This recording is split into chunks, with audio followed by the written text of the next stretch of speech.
Good afternoon, and welcome to the National Press Club. I'm Vivian Valberg, president of the club and correspondent for the Daily Oklahoman. I want to welcome all those National Press Club members and guests who are in our audience today, and also those listening to this luncheon live over the more than 260 stations of the National Public Radio Network. In addition, this luncheon will be carried on a delayed basis by the more than 1,100 cable television stations affiliated with C-SPAN, the Cable Satellite Public Affairs Network. If you have questions for our speaker, and I hope that you will, please write them on the cards which are at your table and send them up to me. I'll ask as many as time permits. You should know that our speaker next Monday will be Senator Robert Dole, chairman of the Senate Finance Committee. And on Thursday, our speaker will be Alan Newharth, chairman and president of the Gannett Company, which has just introduced a new national newspaper. Now for the introduction of our distinguished head table guests. If you will withhold your applause until I've finished introducing them all, and if they would stand as I call their names. The Washington Bureau Chief of the Scripps League newspapers who organized today's luncheon, Lee Roderick. The United States Deputy Chief of Protocol, Thomas Nassif. The Minister of Trade of the Philippines, His Excellency Roberto Ungpin. National Editor of Hearst Newspapers, Joseph Kingsbury Smith. The Assistant Secretary of State for East Asian and Pacific Affairs, the Honorable John Holdridge. The Ambassador of the Philippines, His Excellency Benjamin T. Romualdez. Publisher of the Washington Times, Jim Whalen. The Minister of Information of the Philippines, His Excellency Gregoria Sendanya. United Press International Diplomatic Correspondent Jim Anderson. United States Senator from Hawaii, the Honorable Daniel K. Inouye. Prime Minister of the Philippines, His Excellency Cesar Virata.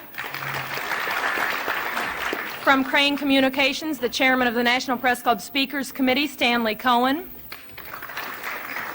The Minister of Foreign Affairs of the Philippines, His Excellency Carlos Romulo, I'm sorry.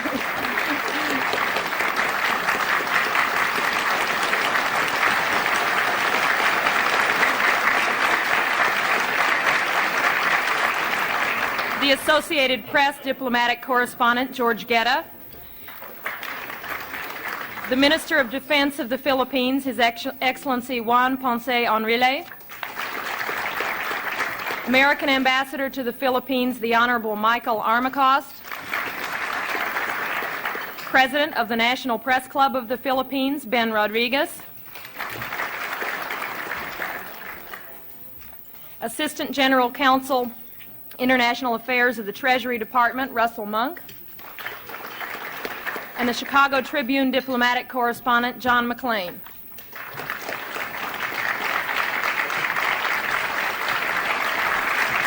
Thank you.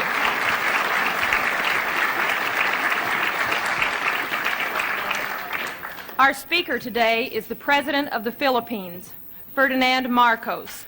It has been 16 years since President Marcos came to the United States on an official visit, and 16 years since we first welcomed him to our podium at the National Press Club.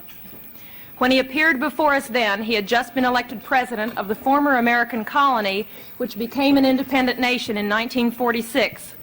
We knew Marcos was a war hero. He got so many medals in World War II that when the young Major Marcos met four-star General Omar Bradley, the general saluted him.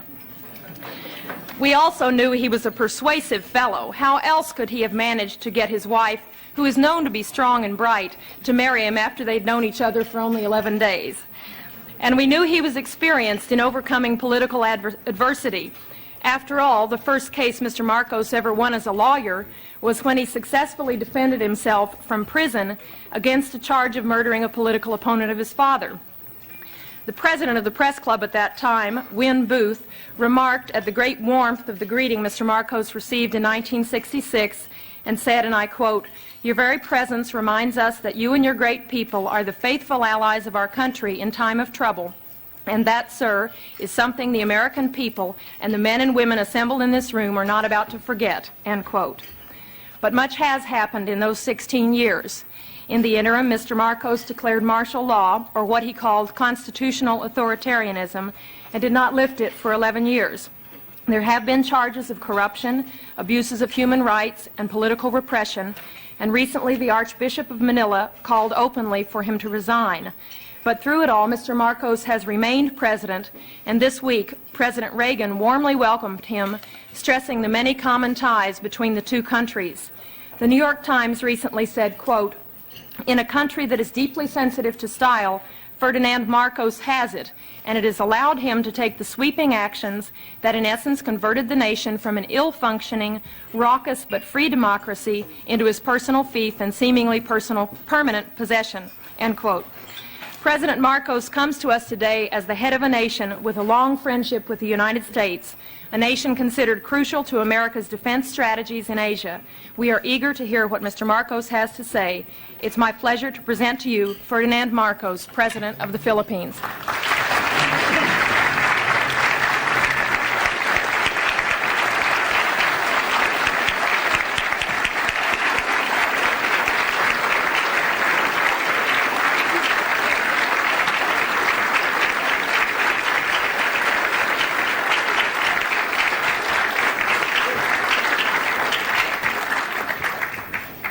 Well, thank you very much, Madam President. Distinguished guests, my friends. It certainly is gratifying that in the course of my present visit to the United States, I should once again be accorded the opportunity to meet with the people who understand me or misunderstand me most. I'd like to thank all of you. I remember that our relationship, the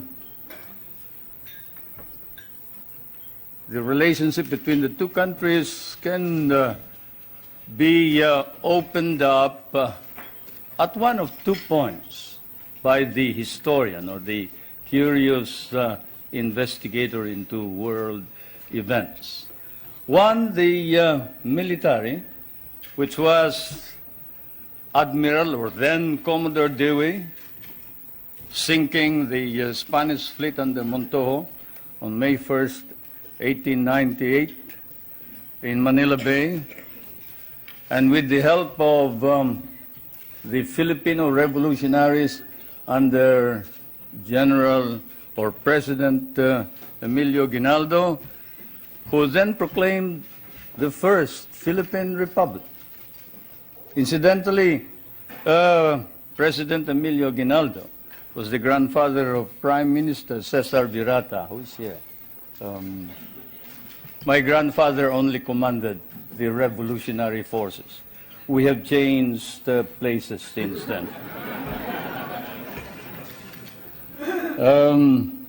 Either that point of entry is chosen or the more sedate commercial one 100 years back. 1796, the brig Astrea, sailing out of Salem, Massachusetts, towards Lisbon, and then to Manila, selling her wares there for 5 months, carrying that amateur and self-taught mathematician and navigator, Nathaniel Blow-Ditz, whom you must have heard, who later, in 1806, authored The Practical American Navigator, for he had discovered the simple way of determining longitude through the long voyage across the Pacific.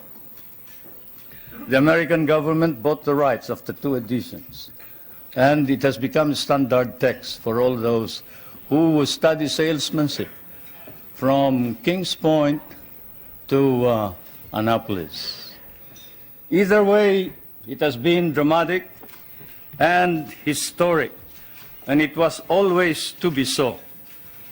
There was always extreme on both sides, enmity, if not enmity, extreme friendship, a relationship of love, hate. And this is my fate and destiny. I thank you all for this privilege and this honor. It may be said that an official journal like mine ought always to visit with this press association, for, as someone once observed correctly, the American press is, of course, the fourth branch of government in this country.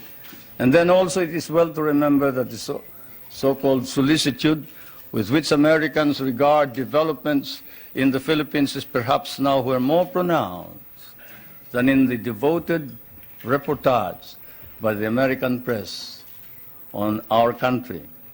This keen of the American interest of the American press notwithstanding, there is, I fear, some confusion in this country of what is happening in the Philippines today. It has been one of the shocks I encountered while preparing for my present journey, and also upon arrival here in Washington, to read in one of your outstanding papers a statement to the effect that the Philippines is still under military rule, which it is not, and that there is no civil government. Such misstatements, whether intended or otherwise, conveniently merge with more accurate reporting about the true situation in the country, resulting in much confusion and misimpressions about our country, require clarification. So perhaps I should begin by stating first a few basic facts about our country without too much embroidery. The Philippines is a republican state with a duly elected government at national and community level. We have a national constitution duly drafted by a constitutional convention elected and convened in 1970 and duly ratified by our people in 1973. Under that constitution, ours is a modified form of presidential government with a National Assembly constituted by assemblymen elected by regions in 1978 and a president directly elected by the people in 1981. Legislative power is vested in that National Assembly, while the executive power is vested in the president. And the party in power, the party that won the most number of members in this National Assembly, choose the leader of the legislature, and the leader is the Prime Minister, and he's no other than Prime Minister Cesar Virata.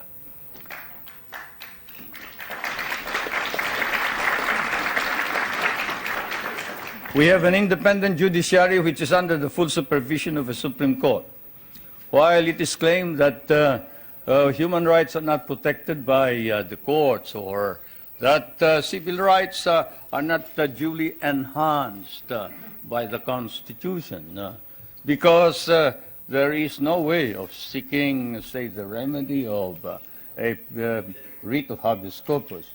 The truth of the matter is anyone can petition for a writ of habeas corpus in the Philippines. In fact, all those who have been apprehended as having brought in hundreds and hundreds of firearms bought from the PLO and other sources, and who have bragged openly in the television when they are caught that they were the leaders of these rebel groups, and who later changed their tone on the advice of their lawyers, went to the Supreme Court and were able to obtain an order from the Supreme Court for the Philippine government to bring the bodies of these people to before the Supreme Court, which we did.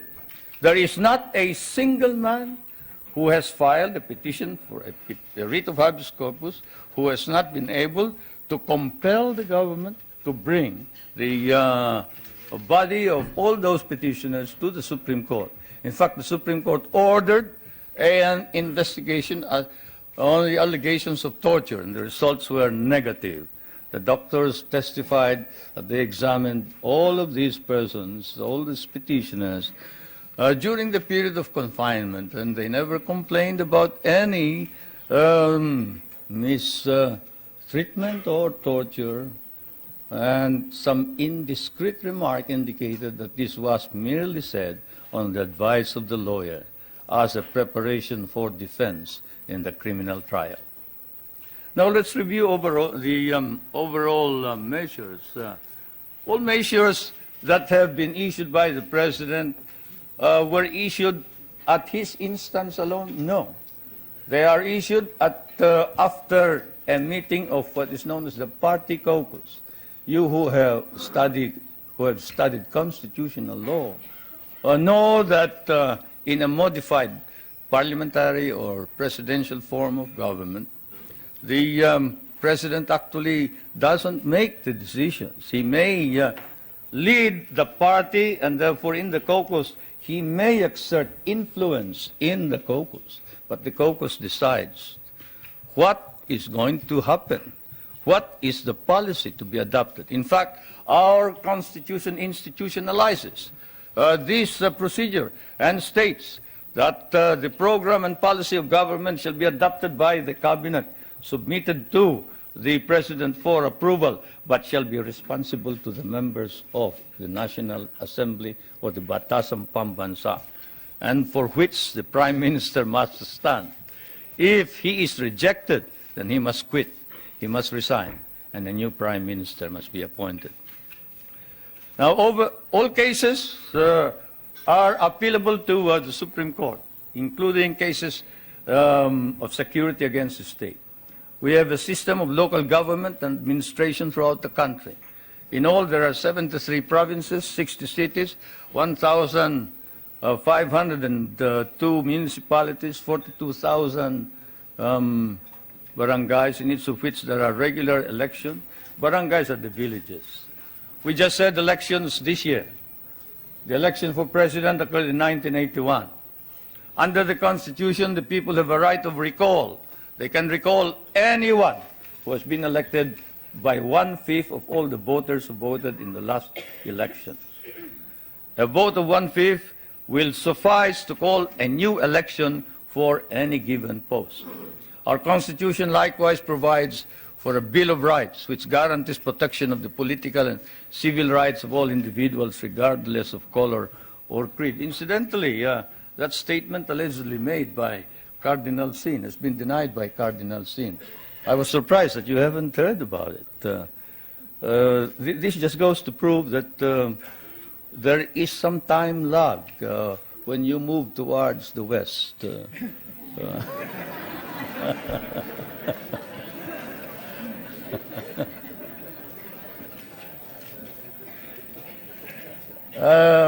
Cardinal Sin, when he arrived in the Philippines,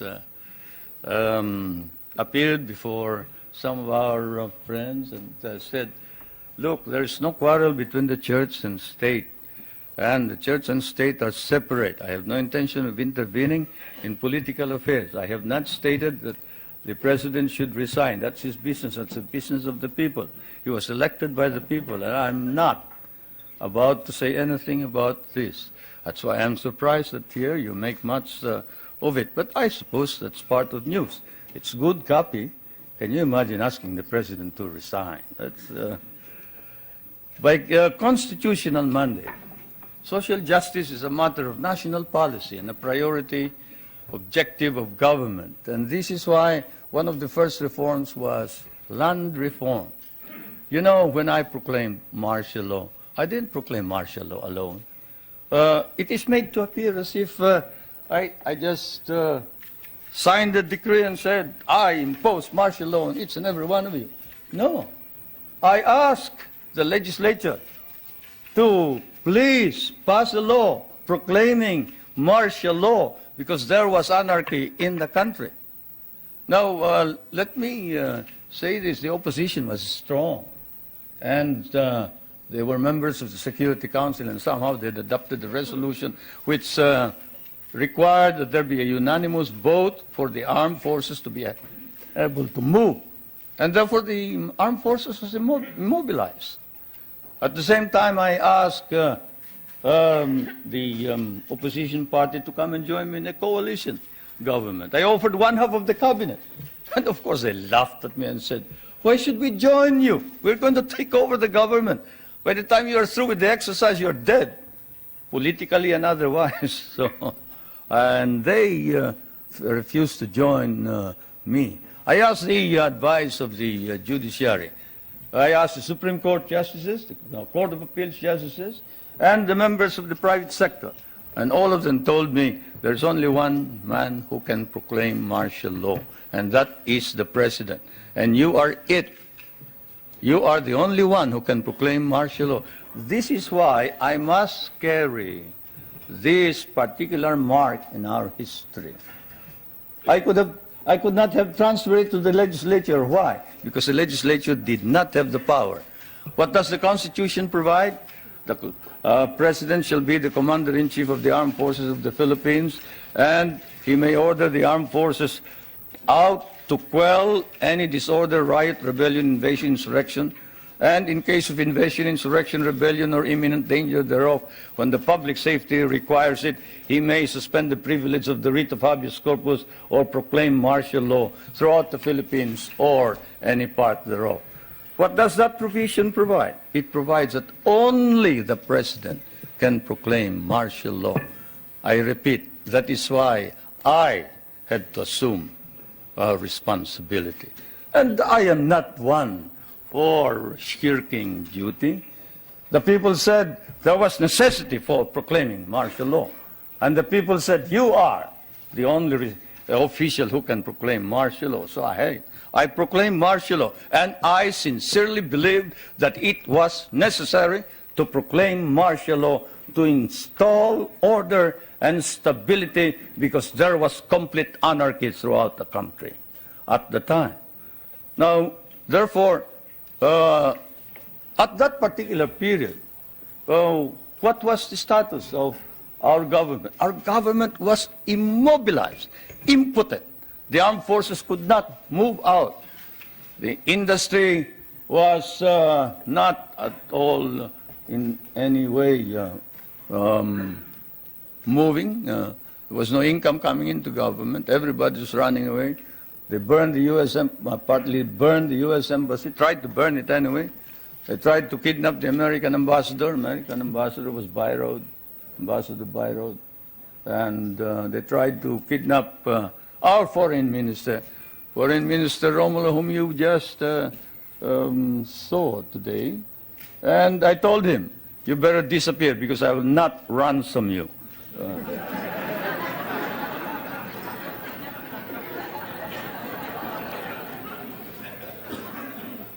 But whatever it is, they burned the Manila International Airport, they bombed the Supreme Court, they bombed the Constitutional Convention, they bombed the City Hall, they burned part of Malacanang Palace, they attempted to kidnap my children, they attempted to kill the President 8 times. There was, of course, an attempted assassination against the First Lady. You all know about that. And this required that I immediately act on it, and so I did. Now, we established land reform. We were fighting a group known as the Hukbalahap, Hukbong Nagpapalaya ng Bayan. It was socialist inclined. It was leftist. But they were friends of mine because we had fought in the Second World War together. And so I approached them and I said, look, I'm going to establish land reform. If you're fighting for land reform against the feudalistic agrarian system, then you must join me. And they did. I want to introduce to you the leader of that rebellion, who is now present and is a part of the government, Mr. Luis Taruk.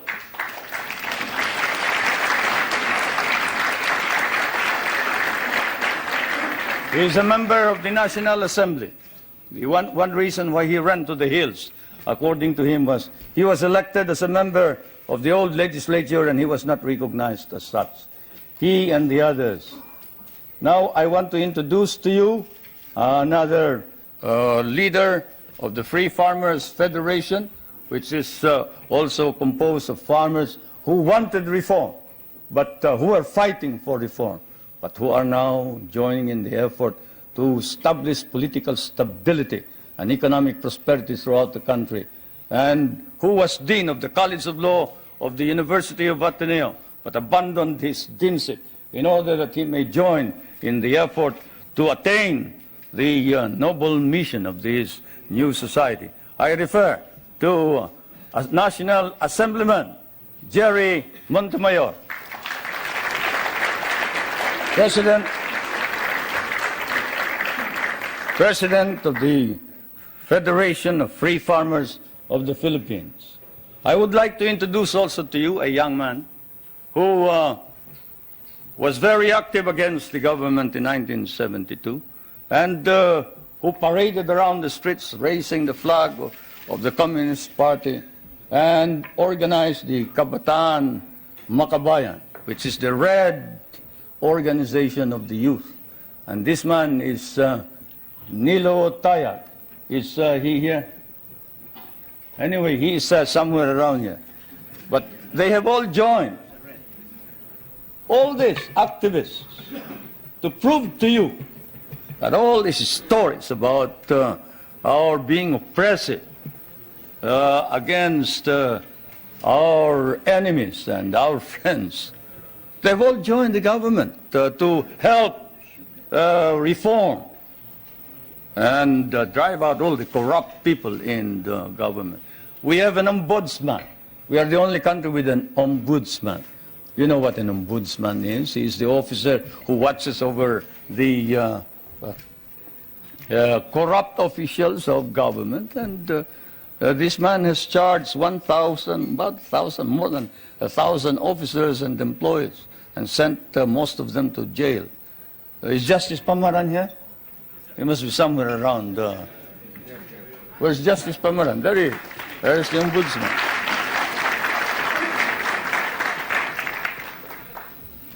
And we have not deprived anybody of private property. On the contrary, while we are a free enterprise society, we have an egalitarian base. We recognize private property, encourage private initiative. Our Constitution explicitly recognizes the importance of developing the national economy and protecting the patrimony of the nation. In line with this, a National Economic and Development Authority has been created for the purpose of planning and coordinating economic development plans. I chair that Economic Development Commissioner. Now, I did not come all the way here to recite these basic facts to you, but it is best that we wrote this at once for they form an important background of understanding the developments in my country.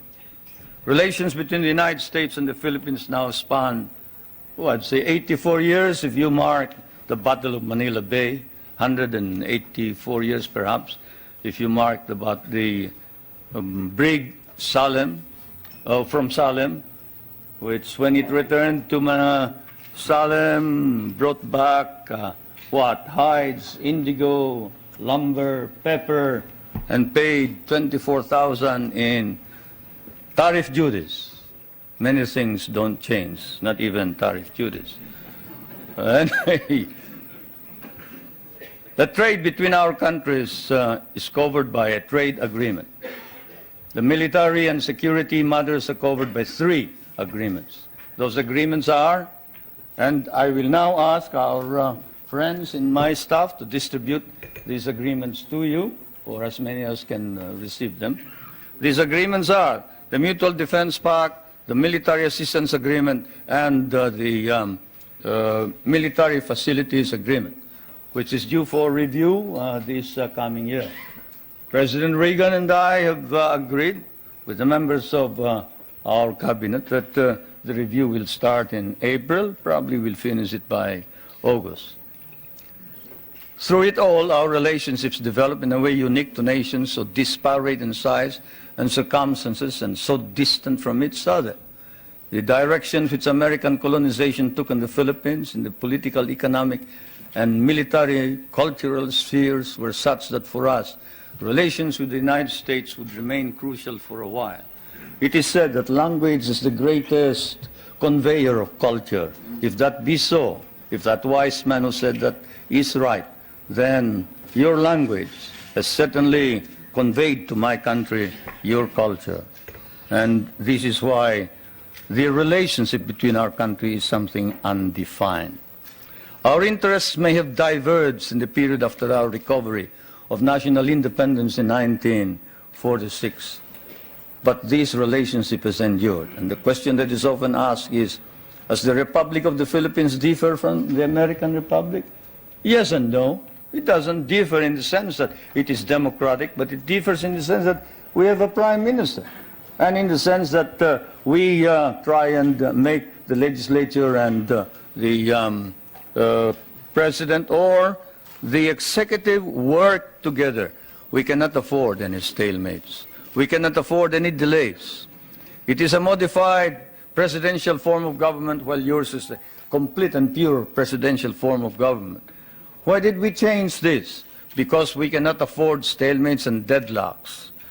Yours is a strong economy and a military power. Ours is a weak country. We cannot afford to delay and postpone decisions pending the debates between Congress and the President or the Prime Minister. The poorer third world countries cannot.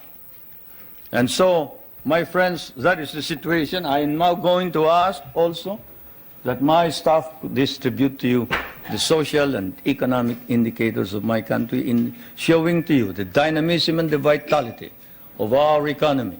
We have changed our economy such that we hope to be able to be self-sufficient.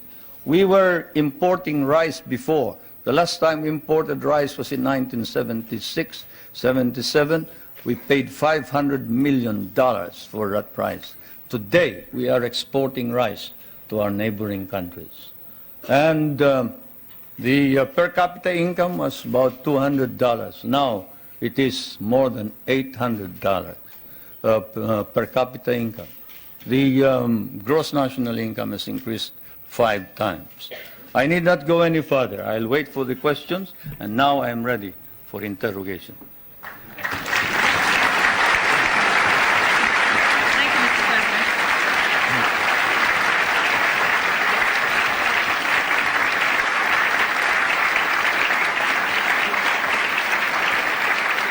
Thank you, Mr. President. Please give us details on your meeting with President Reagan. Did you seek any firm commitments? Did you get them? Well, a firm commitment as to when we are going to review the basis, yes. A firm commitment that a mechanism be set for the study of our economic problems, yes. Because, as you know, the reason we have a deficit in our balance of payments is the commodity prices went down because of your domestic deflationary policies, your interest rates. But all of this can be worked out, and so it has been agreed. Secretary Reagan of the Treasury is going to meet with our foreign minister, who is also prime minister, regularly. The next meeting is next November, I think. So we have worked that out. The national security matters will be worked out by the defense minister. The 2 defense ministers are also meeting in November. Those are the specific ones. We have also entered into a tax agreement and air agreement. This afternoon, tomorrow, there will be some kind of agricultural agreement. As you know, we have one of the most modern and biggest concentration of agricultural and natural scientists in Asia. This is in Los Baños, the University of the Philippines. And we have biogenetics, we have plant engineering, we have, name it. You remember that the International Rice and Research Institute is based there, and that it was the one that produced the new type of rice which produced the rice green revolution. And we help your scientists produce the corn that can fight mildew. When your scientists could not produce it, we did. That center is going to be developed. We are also hoping to be able to exchange technology on non-conventional energy and other matters. It has been reported that your government will seek $2 billion in rent from the U.S. for the Philippine bases. Is this an accurate report? No, it is not. We have never talked about figures. Louder and clearer. We can understand the question.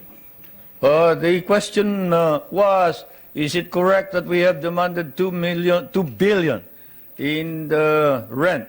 The answer is no. We haven't quoted any figure. What we have asked is this. We want a study.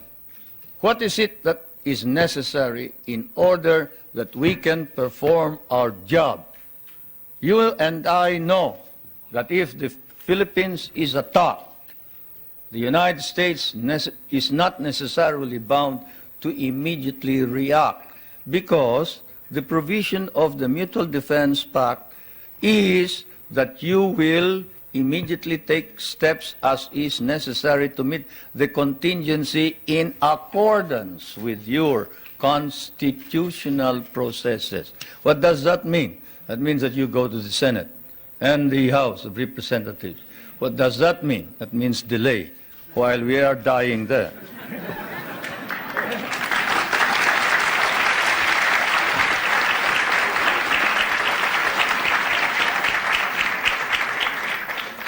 Most of our allies in Europe, concerned about resisting communism, give the U.S. free bases and even share the cost.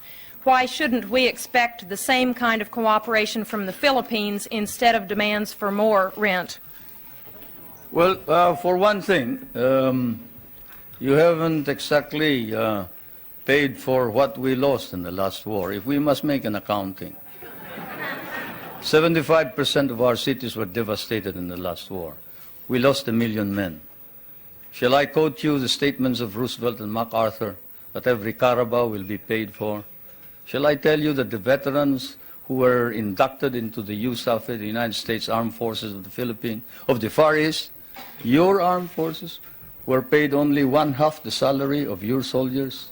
Shall I tell you that we almost turned communists because you refused to recognize us? Shall I tell you that I had a difficult time stopping my guerrillas, 25,000 of them from joining the communists, because precisely you sort of forgot that we had done the fighting for you, you know, and we were parts of your armed forces. But in fairness to the American Congress, when we came here and we called attention to the fact that we had been abandoned and forgotten, they themselves, in outrage, immediately passed a law recognizing the services of the Filipino and reinstating them as parts of the United States Armed Forces in the Far East, including back pay and benefits. That, Madam President, is the answer, in addition to the fact that those people that you are talking about have been making money at the expense of the United States for quite a long time, while we have not.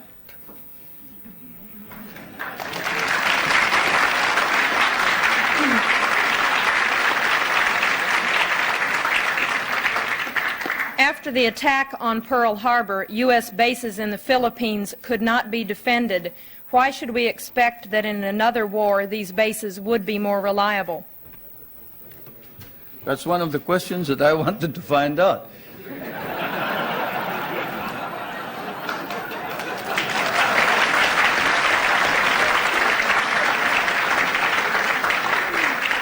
If you're going to run out on us anyway, you better let us know now.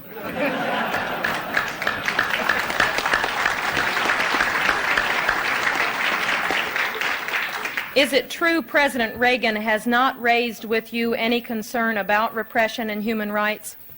Well, he sort of spoke of the fact that we have all this constitutional provision.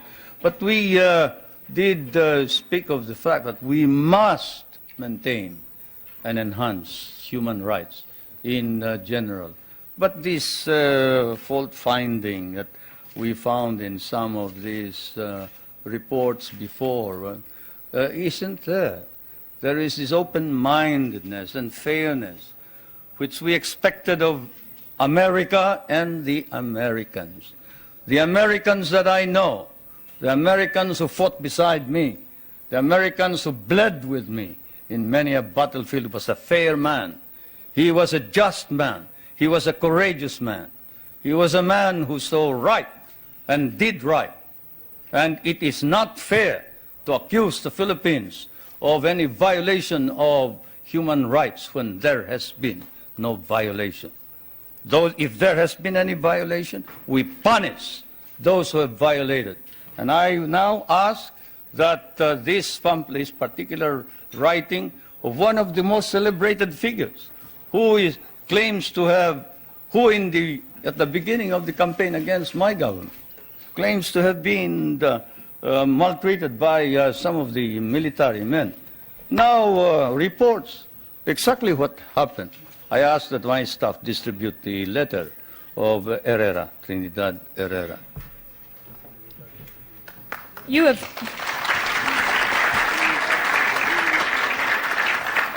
have indicated that the allegations about political repression and human rights are overblown. How then do you explain the findings of the international independent group Amnesty International, which documented cases of torture, disappearances, and illegal detention? Well, I'll tell you that the Amnesty International has never come to the Philippines. That's why all they talk about is something that they obtained hearsay. Let's give one specific example. Father Abedicio, a famous case. Father Abedicio is supposed to have disappeared. He is a member of the clergy in the Philippines. He's a Filipino. He disappeared and we couldn't locate him. Not even my best intelligence officers could locate him. And what did we discover after 6 months? We discovered he had run away with somebody who claimed to be a nun, and he was in Germany. How do you like that? And we got blamed for it. We got blamed for it. That's it. That's how the Amnesty International has been reporting all this thing. This questioner says, I have been in Manila and talked with both Filipino and U.S. businessmen. They say the Philippines are the most corrupt nation in the Association of Southeast Asian Nations, and that your wife's nickname is Miss 10%. Will you comment? They must mistake us for another nation. He must have been living in the bar. Because I can tell you, there is this man, Justice Pamaran, whom I just introduced to you. He is the ombudsman. You who know what an ombudsman is, knows exactly what he can do. He doesn't wait for evidence. Any rumor whatsoever, and he investigates it. You talk about my wife. Not that I would like to defend her. She can defend herself any time. She's quite capable. But perhaps that statement was said of another First Lady, not my wife. Certainly not my wife. Perhaps I can tell you that the property of the Marcoses has been brought into a blind trust. And not a 2020 blind trust either. It's a real blind trust. And we don't know exactly how that blind trust operates the property. The only property that we have control of are two or three houses, one in the province of my Ilocos Norte, no, two. Two in the province of Leyte and one in Manila, 5. Then the schooling for the children, up to possibly a doctorate. Beyond that, all income goes into the Marcos Foundation, which is the foundation that embraces all property. Do you think that if there was any corruption by the Marcos family, that we can maintain the present prestige and leadership of the Marcoses in the Philippines? What do you think the Filipinos are? They are a very literate people. Literacy in the Philippines has increased up to 90% nationwide, and in Manila it is 100% literacy.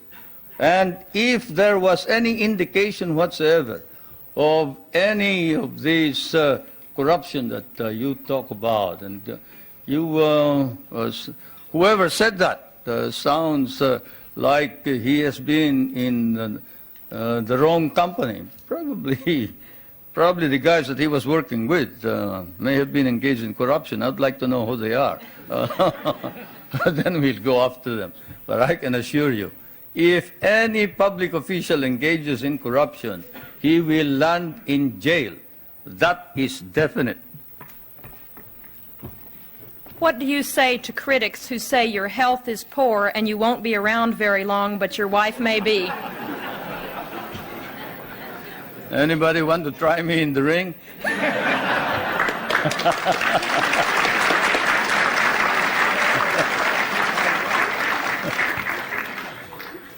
Yeah, that's ridiculous.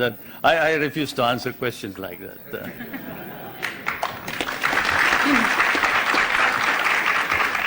Two related questions. You are indeed a family man. Your wife, your daughter, your brothers are all government officials. Do you think the next president of your country will be a Marcos, and would you like for your wife to succeed you as president? No, no.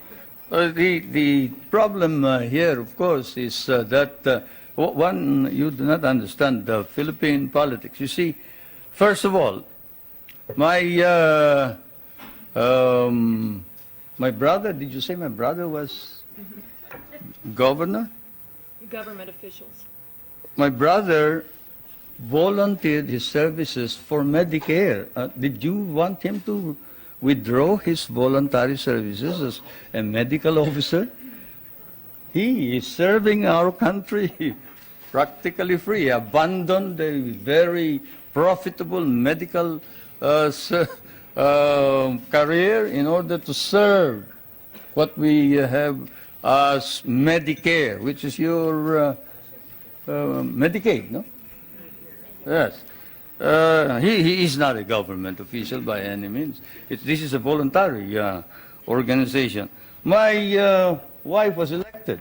He was elected because the candidates wanted to include him, to include her. They wanted somebody to carry them.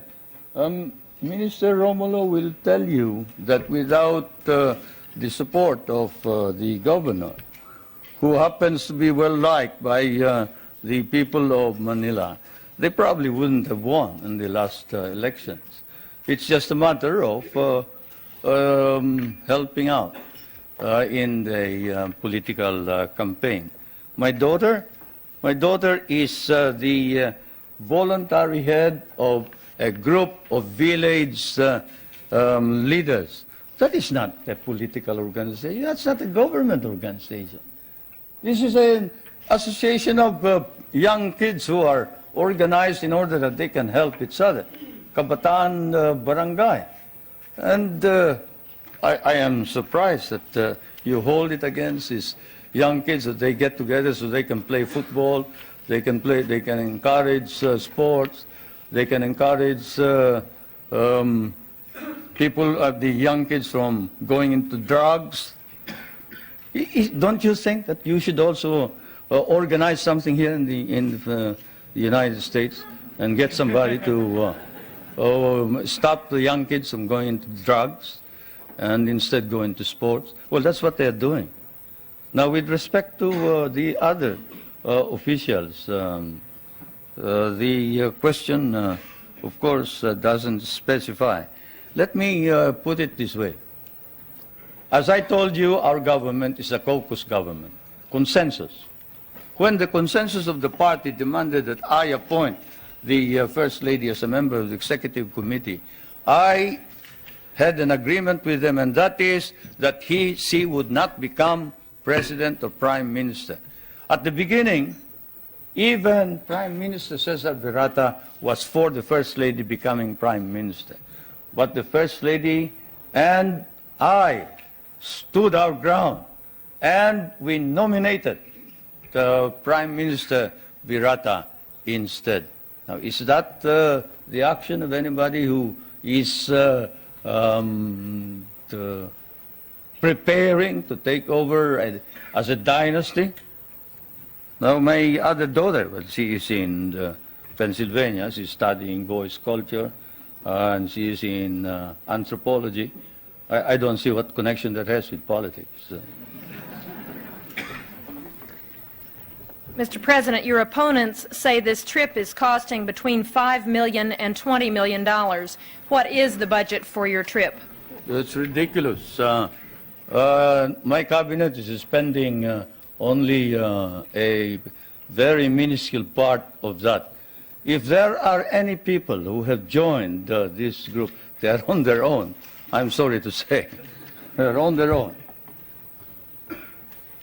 Do you believe the United States now has a consistent, understandable policy toward the Philippines and East Asia? Shouldn't you ask that of the United States leaders, not me? But as far as I'm concerned, yes, insofar as we can understand. What I see is a resurgent American nation under a new leadership, trying its very best, earnestly trying to arrest decline and slide in prestige and in policy, in domestic and foreign policy. That is what we see from the outside. There is an earnest effort to prevent drift and confusion. Now, we would like to encourage that because among the small nations, there's no possibility of any progress so long as there is instability throughout the world. And so, as I said last night, what I see now, 16 years after my last visit, actually my last visit was when I came to participate in the memorial services of President Eisenhower in 1969. Not 1966, 1969. And, but what I see here is while in the past America was in the dark, and there were doubts and misgivings. There were fears that you were tiring, you were weary, you doubted your own strength, you didn't know where you were going. But now there is hope, and the phenomenon is what we see is an America emerging out of the shadows. It's still partly in the shadows, but it's trying to emerge. And certainly under the leadership of President Reagan, it's trying to organize an integrated, understandable foreign policy. And that's what we see.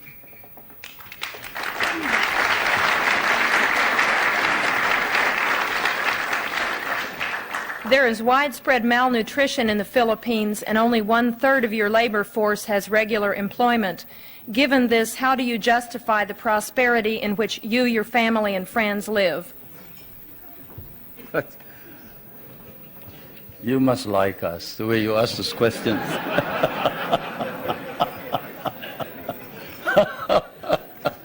Anyway, I don't know where you get your figures, but the unemployment figure in the Philippines is 4%. I don't know what's yours. I do know what's yours, but have you heard of the KKK, not the Ku Klux Klan, but we have a program which harnesses the energies of those who are half employed, like those who are in the farms. You see, those who await for the coconuts to fall or who plant rice are partly employed. And so we allow them to engage in what we call small, medium-scale industries, contract work. Where, in what country do you see, say, a boot block? A boot block. Go to a rural bank and say, look, I used to borrow money from this usurious lender here. I borrow 5 pesos in the morning, I have to pay him 6 pesos in the afternoon. Can't you lend me 50 pesos now and I will repay you later on? I have no collateral, I am unknown, I live in the streets. And in what country will you see the rural bank lend this bootblack money, after looking at his shoeshine stand and gathering all the other shoeshine boys and putting them to work and getting them to repay this indebtedness, not in a week, but perhaps even in a day. Or fishermen who live a hand-to-mouth existence. Even here, in your prosperous United States, can a poor fisherman go to a bank and borrow money on his name, on his signature? He cannot. But here in the Philippines, he can. A poor fisherman can go to the bank and say, look, I live in so-and-so, and the chairman of my village can certify that I am a poor fisherman. And I would like to organize a group. Can you lend us 5,000 so I can buy a motor, I can buy a net, I can buy a small boat, and we can improve our earnings. And under our laws, we have set aside funds which then are lent out. And we have been able to lend out about 1,200,000,000 pesos under this scheme, and they have been repaid. They have been repaid, and that's the worst part about it, isn't it? Many people don't believe it, but they have been repaid. And so we have a situation where the work ethic has been encouraged. We tell everybody, you don't plant rice, you don't eat rice. You don't work, you don't get anything. But you work. We'll give you the wherewithal. We'll give you the funds. We'll teach you how to work if necessary. And we will see to it that we will sell your products. That's what's happening in the countryside. Not all this talk about corruption and this these ridiculous statements about people in government enriching themselves. When you have activists like Luis Tarok and Jerry Montemayor and Nilo Tayag and these men who were ready to kill the president, but who now says that the reforms that are being instituted are for the good and welfare of the country, you don't engage in any of this foolishness that you talk about. No, everybody is sincere and earnest about making our democracy work. And I can tell you that whoever has told you about these unwholesome observations about the Philippines, better come back to the Philippines. I'll pay for your trip so you can see what's actually happening. Thank you, Mr. President. Before I ask our final question, I want to present you with a certificate of appreciation for appearing once again at the National Press Club and with an updated version of the National Press Club necktie. Thank you.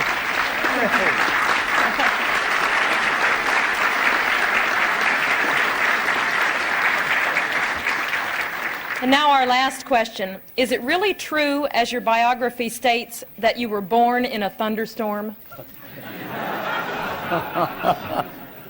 How should I know? But my mother says so, yes. My mother says so, and I guess if you can't believe your mother, whom will you believe, huh? Thank you very much.